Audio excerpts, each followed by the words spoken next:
barimo bararuhiga avuye iwabo wagiye kumukaza we rero yabona bavuye kumukaza akagira ngo bavuye mu ijuru ku gatima ati nta kandi agikinanji kirenge sinzoba naribarutswe n'Uburundi abadutsi wabo nimva yo yagowe. Encore une fois, bienvenue. Les récents propos du sénateur Daniel Gelaz Ndabidabe en rapport avec le rôle des journalistes ont choqué plus d'un, y compris les professionnels des médias. Pour comprendre son attitude peu recommandable, il faut décortiquer son parcours, tant social que politique.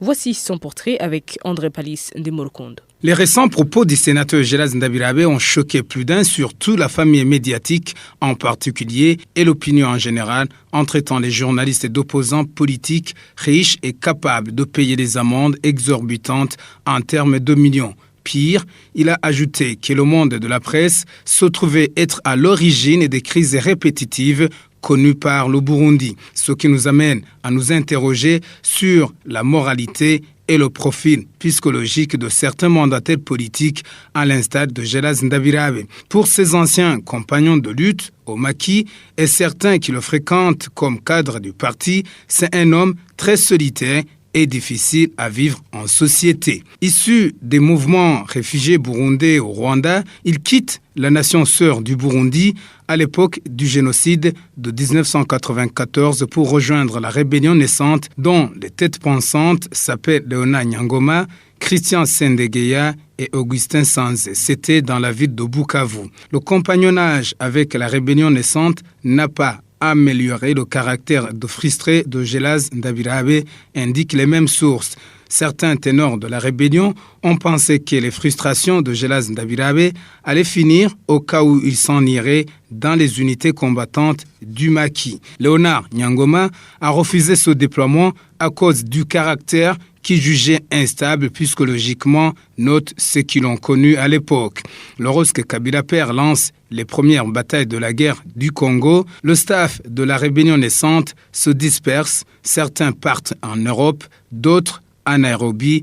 Quant à Gelaz Ndabidabe, il se dirige vers les collines qui surplombent la plaine de Limbo, où les combattants du CNDD ont trouvé un sanctuaire. À l'époque, ils ont pour nom Inagoheka. La psychologie de Gelaz Ndabidabe, un homme qui se distinguait par sa tendance à se complaire dans les jérémiades et à diffuser des ragots auprès de ses compagnons de lutte, a fait qu'il n'y a pas eu entente au sein du haut commandement pour le grade à lui donner. Gelaz Ndabidabe a été renvoyé à la base à Dar es Salaam pour s'occuper des tâches administratives de second rang, comme le classement des dossiers ou la saisie informatique des données selon les mêmes sources. Ses compagnons de lutte se souviennent de son seul fait d'armes au maquis comme l'homme qui lessivait la viande à manger avec du détergent pour essayer d'atténuer la mauvaise odeur dégagée lorsque son tour de faire la cuisine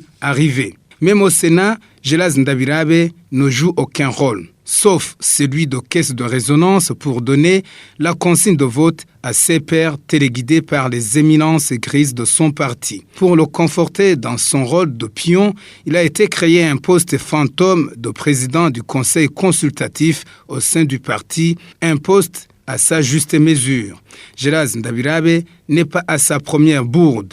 Il s'est acharné sur notre confrère Hassan Ruvakuki pour le traiter de rebelle quand le président Buyoya prouvait le contraire. Dans tous les deux cas d'espèce, il y relayait le mensonge du cercle des décideurs faucons vis-à-vis de la presse pour dire que Gelaz Ndabidabe n'est qu'une caisse de résonance purement et simplement des propos lui dictés d'en haut.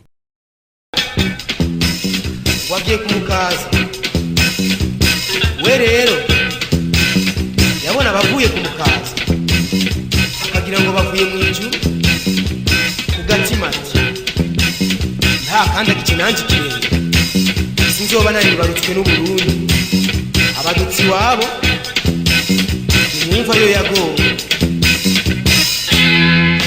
Aye bararuhigasha